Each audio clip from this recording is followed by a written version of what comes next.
country. We've conducted more tests than any other European country, and that is why we are able to deliver tests, as I say, and deliver results in 80% of the cases where we know the contacts. And she says that she asked about care homes, Mr. Speaker. And I can tell the House today we are launching the Winter Care Home Action Plan, and we will do everything. She's right to raise the issue of care homes. We are concerned about infection rates in care homes, but we will do everything we can to ensure that care homes and their workers are protected. And on her final point, Mr. Speaker, I am proud that it is this government that has instituted the national living wage to ensure that every worker in this country, including care home workers, is paid substantially more thanks to the care and the work of the people of this country. It's finished. Okay.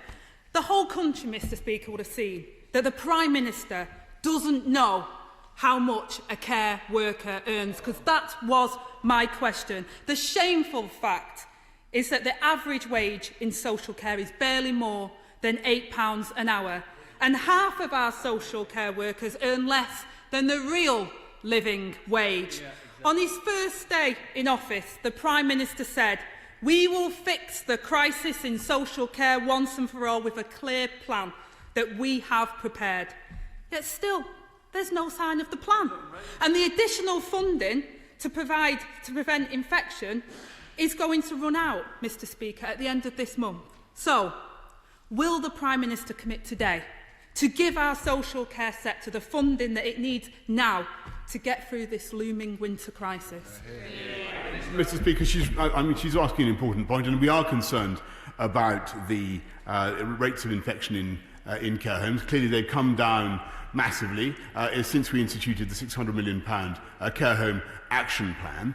Tomorrow, we will be announcing a further, as I say, a Winter Care Home Action Plan, and it won't surprise her to know that we want to see a toughening up of the rules governing the movement of workers from one care home to another. We want to make sure that we protect care homes from further infections, and that is the right thing to do. And I pay tribute to all the care home workers in this country for what they've done to help us bring down the disease. And we will make sure, Mr. Speaker, and as we have done over the last few months, that they get the PPE that they need, that they get the guidance that they need, and they get the cash that they need. And that's what this government is committed to doing.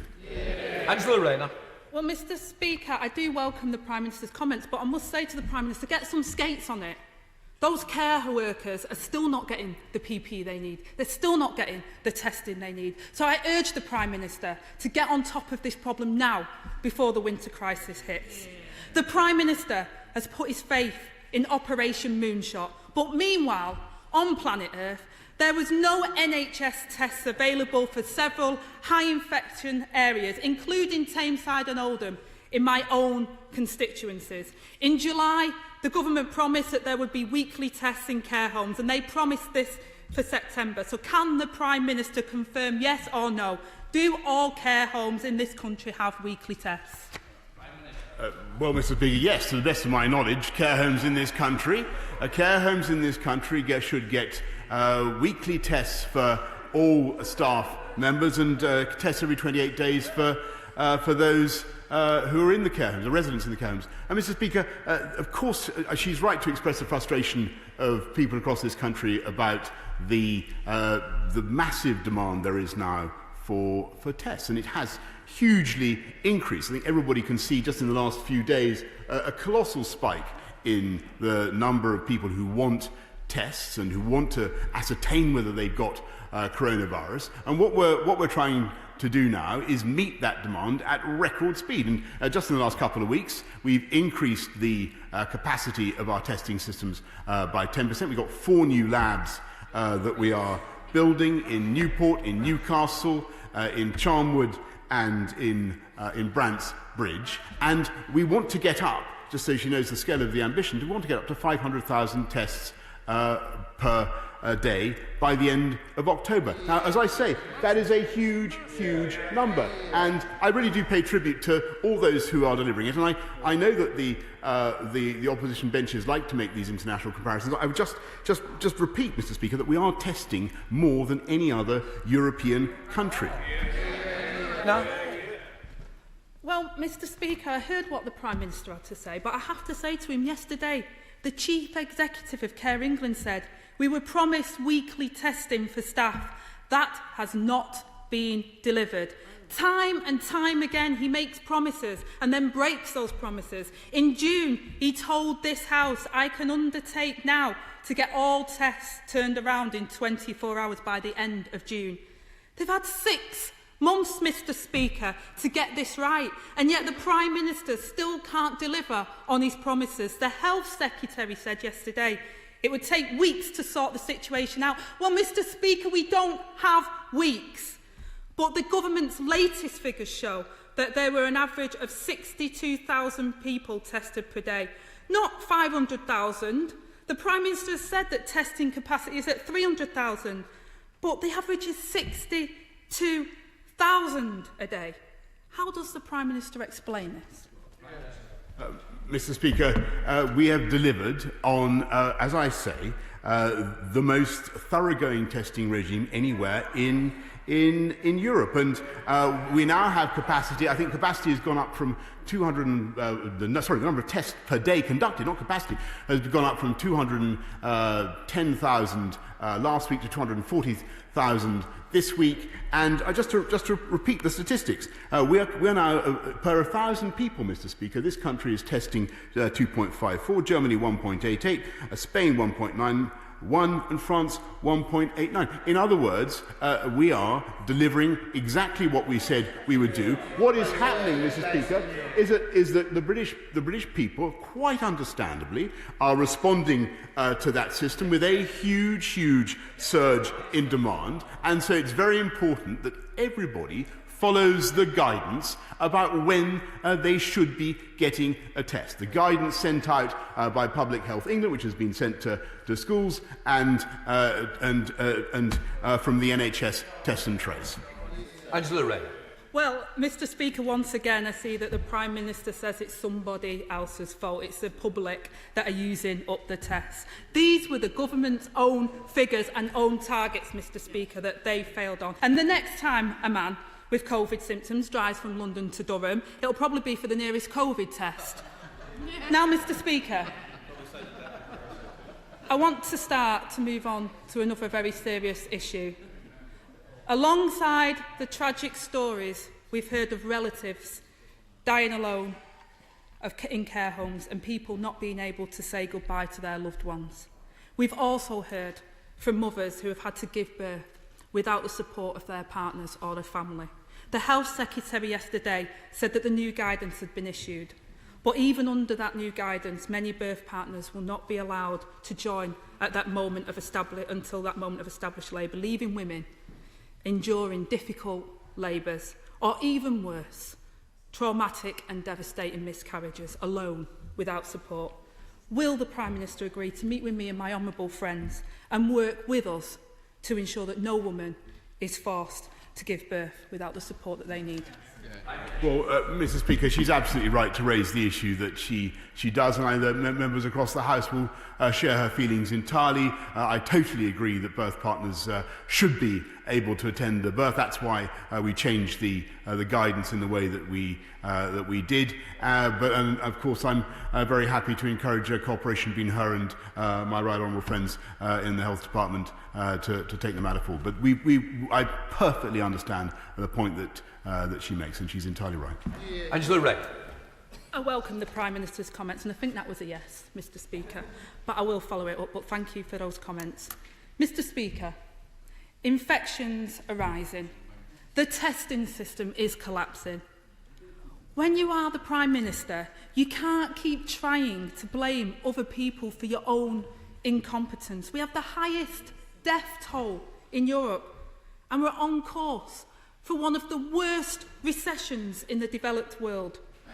This winter, we are staring down the barrel of a second wave with no plan for the looming crisis.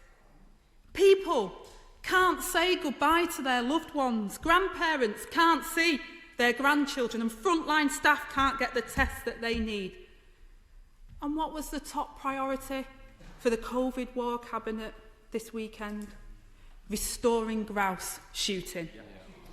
I suppose, Mr. Speaker, it's good news for people like the Prime Minister's friend who paid for a luxury Christmas getaway to a Caribbean island and funded his leadership campaign and just so happens to own 2 Grousemore estates.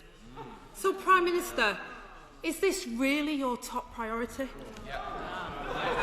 Mr. Speaker, while the Labour opposition has been consistently carping from the sidelines throughout this crisis and raising, frankly, I think issues that are tangential, if not scarce stories about what is going on. We are getting on with delivering for the British public. We're not only ramping up, massively ramping up, and Mr. Speaker, she hasn't contested any of my statistics today about the extent to which this country is now testing more than any other European country. She hasn't disputed the massive acceleration in our programme. We are getting on. I'll answer the substance of her question. Thank you very much. We're getting on with delivering on the priorities of the British people, getting us through this COVID crisis, delivering on making our country safer, by the way, bringing forward measures to stop the early release of dangerous sexual and violent offenders, which I hope that she will support, strengthening our union, Mr. Speaker, which in principle the front bench opposite should support, building more homes across this country, more affordable homes across this country, which she should support, in addition to recruiting more doctors, more nurses, and building more hospitals. Mr. Speaker, I don't think anybody is in any doubt that this government is facing some of the most difficult dilemmas that any modern government has had to face. But every day we are helping to solve them thanks to the massive common sense of the British people, who are getting on with delivering our programme, getting on with delivering our fight against coronavirus. And it's with the common sense of the British people that we will succeed, build back better and stronger than ever before. Anthony Magnol. Mr. Speaker, the Prime Minister is rightly levelling up across the country, giving that issue both barrels. But I know that the South West has often been overlooked. Can the Prime Minister reassure this House and members from across the South West that we will invest in digital and transport infrastructure, we will turbocharge opportunity, and we will provide the growth that they need in the South West? And to that effect, will he meet with a delegation from the South West to discuss the opportunities that are before us? Mr. Speaker, it's precisely because we believe in his vision that I share of a great South West that we are allocating considerable sums to the maintenance and improvement of school estates in his constituency. I might single out West Alvington Church of England Academy and Eden Park Primary and Nursery School, which will benefit from just some of this funding. And as for his request, I will happily consult my diary, Mr. Speaker. We now come to the Leader of the SNP, Ian Blackford. Thank you, Mr. Speaker. Mr. Speaker, in his previous life as a Daily Telegraph journalist, this Prime Minister wrote, and I quote, "Devolution is causing all the strains that its opponents predicted, and in allowing the Scots to make their own laws while free riding on English taxpayers, it is simply unjust." So let me ask the Prime Minister 2 specific questions that need 2 specific answers. Firstly, does he still think that devolution in Scotland is unjust? And secondly, where does he believe full spending and decision-making powers over our NHS, education, infrastructure, economic development, culture and sport should be held? With Scotland's Parliament or with Westminster? Hear, hear. Obviously, Mr. Speaker, there is a very considerable, and there has been a massive devolution of powers to Scotland, and the Scottish people had the opportunity to vote for more in 2014, as he will recall, in a once-in-a-generation event, and they chose decisively to reject that. I recall, and I think that he said it was a once-in-a-generation event as well. They now have the opportunity, Mr. Speaker, to vote to support the further devolution of powers in the UK Internal Market Bill. And I hope that he will join us in the lobbies in support of that bill. Ian Blackford. My goodness, what nonsense. I never once talked about a once-in-a-generation, and the Prime Minister should withdraw that. As usual, Mr. Speaker, the Prime Minister is all over the place. He doesn't remember what he's written. He doesn't understand his own Brexit deal, and he doesn't even know what's in the Internal Market Bill. I'll tell him. Clause 46 of this bill allows this Tory government to bypass Scotland's Parliament and take decisions on the NHS, on education, on infrastructure, on economic development, culture and sport. Mr. Speaker, a blatant power grab. We all know that what the Tory backbenchers are saying behind closed doors. The Prime Minister's incompetent. He can't govern, and they want him away before the next election. Mr. Speaker, Scotland's legacy will be in being a fair, decent, law-abiding independent nation-state. Will the Prime Minister's legacy be leading the UK to break international law and break this failing union? Hear, hear. Minister. Well, Mr. Speaker, I'm not quite clear from that question whether he's in favour of the union or not. I take it from his hostility to me, Mr. Speaker, that he wants to support the union. So do I. And the best thing he can do is to support the UK Internal Market Bill, which buttresses, as he knows, a surge of powers transferred to the devolved administrations in more than 70 areas. And I should just remind him that just in the recent coronavirus crisis, 5.4 billion has been transferred spent in Scotland as a result of Barnett consequentials. And I'm proud to say that 70% of the testing that has taken place in Scotland has been supported by the UK government. And I hope, for that reason, if he's a convert to the union, which I take it from his question, then that is just one of the reasons he should back it. Well, Logan. Thank you, Mr. Speaker, and please allow me to push back against what has just been said. The Prime Minister has done a stellar job at fending off economic depression right across the United Kingdom, including in Scotland. Now, my worry turns to a psychological depression. Tighter restrictions have forced more businesses to shut in Bolton, and whilst 13,900 jobs were saved through furlough, more needs to be done. When the time is right, can I invite the Prime Minister to pound the streets of Bolton North East, and before then, send in the pennies of the Exchequer and more testing kits from Health? Yes, indeed, Mr. Speaker, we will do that, and I'm delighted to say that Bolton will receive at least 500, in addition to the £40 billion we spent on the coronavirus job retention scheme, £130 billion plan for jobs. Bolton will receive at least 500,000 from the Towns Fund, Mr. Speaker, to spend on your high street, their high street, Mr. Speaker, and community. Comes to the new leader of the Lib Dems, Shrubwood Davey. Thank you, Mr. Speaker. Research by the Disabled Children's Partnership shows that 3/4 of families with disabled children had their care support stopped during lockdown. The Coronavirus Act is partly to blame, as it relaxed the duties to assess and meet the needs of disabled people. As a father of a disabled child and the patron of the Disability Law Service, I've seen legal advice that suggests that his government broke international law in how the Coronavirus Act reduced the rights of disabled people. So before this House is asked to renew the Coronavirus Act, will you meet with me to discuss how we protect the rights to care of disabled people and act lawfully? Mr. Speaker, first can I congratulate him on his securing the leadership of his party. And I must say to him, I'm not aware of that particular allegation about the legal effects of the Coronavirus Act, and be only too happy to write him very shortly to clarify the matter. Nigel Mills. Thank you, Mr. Speaker. Residents of Humber Valley were finally relieved yesterday when a proposal for a 1,000-strong festival were withdrawn after it became clear the council didn't necessarily have the power to resist it, even given the ongoing public health crisis. Could the Prime Minister ensure that councils can, while COVID restrictions remain in place, resist such festivals in the interests of public health?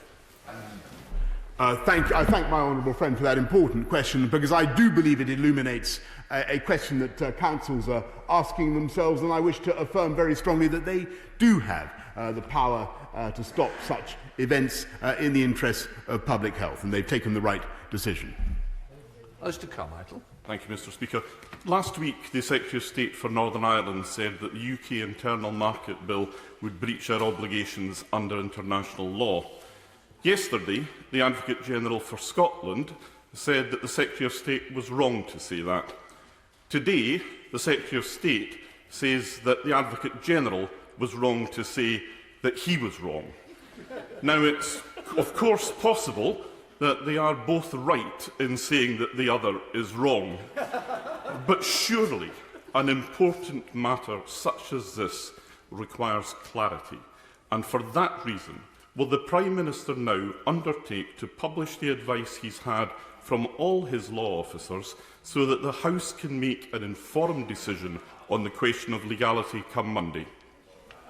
I thank the right honourable gentleman. I think he asked substantially the same question last week, and as he knows, we don't publish Attorney General's advice. Governments don't normally publish such advice, but what I can certainly say is what I've said to the right honourable gentleman, leader of Scottish Nationalists, that of course this bill is intended to uphold the economic, the political, territorial integrity of the United Kingdom, and I believe it should be supported by every member of this House. Mr. Speaker, my right honourable friend has always highlighted the importance of gigabit connectivity, and digital infrastructure has been vital in keeping us connected throughout the pandemic. Could he update the House on the government's progress towards the rollout of gigabit broadband across the country, and in particular whether the £5 billion of government funding is being used to connect hard-to-reach areas like those in my North Devon constituency? Yes, I can, Mr. Speaker, and we're rolling out full fibre. I thank her very much, and we're rolling out full fibre broadband to the North Moor area and investing £10 million in partnership with the local authority, gearing up to invest over £30 million across Devon and Somerset to target 70,000 premises in her constituency that don't have good enough connectivity. Ian Bell. Thank you, Mr. Speaker. The figures released this week by the Trussell Trust forecast that we give out 6 emergency food parcels every minute this winter. Will the Prime Minister commit to 2 urgent measures to tackle this humanitarian disaster which is happening in all our communities?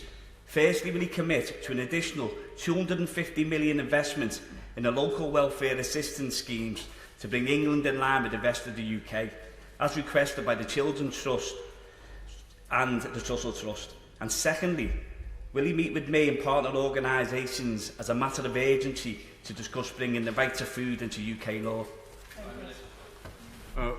I thank the honourable gentleman. What the government is doing is, of course, supporting local councils to the tune of £3.7 billion for the extra needs occasioned by coronavirus. £380 million gone into supporting food meals for particularly pupils, for young people who need it, and a massive programme of investment, £9 billion investment to lift up universal credit to support the neediest in our society. But I can tell him that my right honourable friend, the Chancellor, will continue to apply the maximum creativity to putting our arms around the British people as we go forward through this crisis. Mr. Speaker, does my right honourable friend agree that this government's internal market bill will protect our United Kingdom, strengthen our mission to level up and back our negotiators? Mr. Speaker, I could not have put it better myself. Thank you, Mr. Speaker. In the week in which the Prime Minister announced the government's new strategy on obesity, the eating disorder charity BEAT experienced a 165% increase in number of people contacting their support services. I am pleased that the Prime Minister is focused on obesity, which is a very serious national health issue, but as the chair of the APPG on eating disorders, I have been contacted by many who suffer from an eating disorders, and they have approached me with concerns with certain aspects of his obesity strategy and the adverse effects it would have on them. Will the Prime Minister take these concerns seriously and commit to arrange a meeting between sufferers of an eating disorder, myself, and the relevant minister in his health team? Yes, Mr. Speaker, and I'm acutely conscious that there are no glib, easy answers in this area of public policy, and I happily undertake that the relevant minister should meet with the Honourable Lady as fast as possible to understand her concerns and the concerns of her constituents. Speaker, regional airports are going to play a crucial role in our recovery from the pandemic and in levelling up our country. But many of them, such as Cornwall Airport Newquay, have been very hard hit, not only because of the lockdown, but also the demise of Flybe. There is a very real concern that if our smaller airports close at this time, they may never open again, which will make the government's levelling up agenda even harder to deliver. So could my right honourable friend please ensure that our regional airports get all the help that they need, whether that be through grants, the government backing more public sector obligation routes, and would he carefully look at reducing air passenger duty, particularly on domestic flights? Yes, Mr. Speaker, I can tell my honourable friend, I thank him for sticking up for Newquay Airport, vital airport, in the way that which I've used many times, happily in the way that he does. We will continue to consider applications for public service obligations on routes such as into Newquay and elsewhere. And we will certainly look at air passenger duty, though, Mr. Speaker, it would be wrong of me to make any fiscal commitment at this stage. Thank you, Mr. Speaker. The Prime Minister holds the power to save jobs or sacrifice the livelihoods of my constituents. Currently, 17,700 people living in my constituency of York Central are furloughed. Their future rests in his hand. Next month, 22% of my constituents could lose their jobs and lose their futures unless furlough is extended. Reformed, yes. More flexible, a must. Targeted, absolutely. Extend and review is the only way forward. My question, Mr. Speaker, is will the Prime Minister do this? Well, Mr. Speaker, I think it's very important. I hope the Honourable Lady is not saying she simply wants to extend the furlough scheme, because I don't believe that is the right way, and I see the front bench shaking their head. I don't think that is sensible. We need to get people off furlough into work, and that is what this government is doing. That's why we've got the £2 billion kickstart fund, in particular to help young people into work. That's why we have the job retention bonus, to encourage employers to take people back on, to continue to employ people. And to answer her point directly, we will continue to apply, as I said just now, the maximum creativity as we have in putting our arms around the workforce of the UK. Thank you, Mr. Speaker. I recently visited the beautiful Mickfield Hall, a wedding venue in Sarrett, run by Anne and Jamie Rankin, to listen to their concerns about the wedding industry. Would the Prime Minister consider changing the number of attendees from a blanket limit of 30 to a fairer system which allows venues to hold a percentage, say 50%, of their usual licensed activity? This would allow many venues to bounce back and keep on their furloughed staff. Well, I so understand and appreciate the concerns of his constituents, which I know will have been raised with other members around this House, not just for the weddings business, but for many other businesses which are facing restrictions as a result of the social distancing rules that we've had to bring in. The trouble is, Mr. Speaker, that in all these things there is an increase in the risk involved, an increase in the spread of the risk of contagion, and we simply have to balance that risk against what we're seeing now in the spread of the virus. And so I must reluctantly say to the honourable member that we will work as fast as possible to get our whole economy open, to take all these restrictions off. But the way to do that is if the whole country works together, as they have done, as we have done so far, to enforce social distancing, to obey the basic rules about hands, face, space, and get a test if you have symptoms, and the rule of 6 indoors and outdoors. That is the way that we will beat this virus. That's the way we'll control it and allow weddings and all other sectors, Mr. Speaker, to open up again. Stephen Doherty. Mr. Speaker, I too have had constituents in Cardiff South and Penarth contacting me with serious concerns on testing, and it's clear that the problems originate not in Wales but with the UK testing and online system, leading to rationing, chaos and confusion, all the while the virus spreads further. Now, we're told, Mr. Speaker, that his chum Cummings has a seeing room. Well, it's clearly not working, because this should have been seen coming months ago, like the exams fiasco. The truth is, he's incompetent. He hasn't got control of this. When is he going to get a grip? Mr. Speaker, I think that once again the opposition is at risk of undermining the colossal work of NHS Test and Trace. And let me just give him one statistic, Mr. Speaker. Just in the last week, the average distance that people have had to go for a test has come down from 6 or 7 miles to 5 miles. We are continuing to improve this system the whole time. And I would remind the House, of those who want to run it down, that we are conducting more tests than any other European country, testing more people per thousand population than any other European. Those are the facts. He doesn't like it. All he wants to do, Mr. Speaker, is score party political points. We now come to Deanna Davis. Thank you, Mr. Speaker. Every day I receive messages from Bishop Auckland residents about crime and about how they want to see we politicians taking a tougher stance. My own history involves, learning about violent crime in a way I never wish to learn about it, and that's part of the reason I actually stand here today. The first duty of any government is to protect the public it serves, but for too long, our criminal justice system has fallen short of the mark. So will my right honourable friend assure me that the government he leads will take all steps necessary to keep criminals off our streets, to crack down on crime and to keep the public safe? Yes, Mr. Speaker, and that's why we're not only recruiting another 20,000 police officers, and I think about 5,000 of them have already been recruited. But also, the opposition front bench is making a noise. That's also why we're introducing measures to stop the early release of serious sexual and violent offenders. That the 1950s born women have lost their case.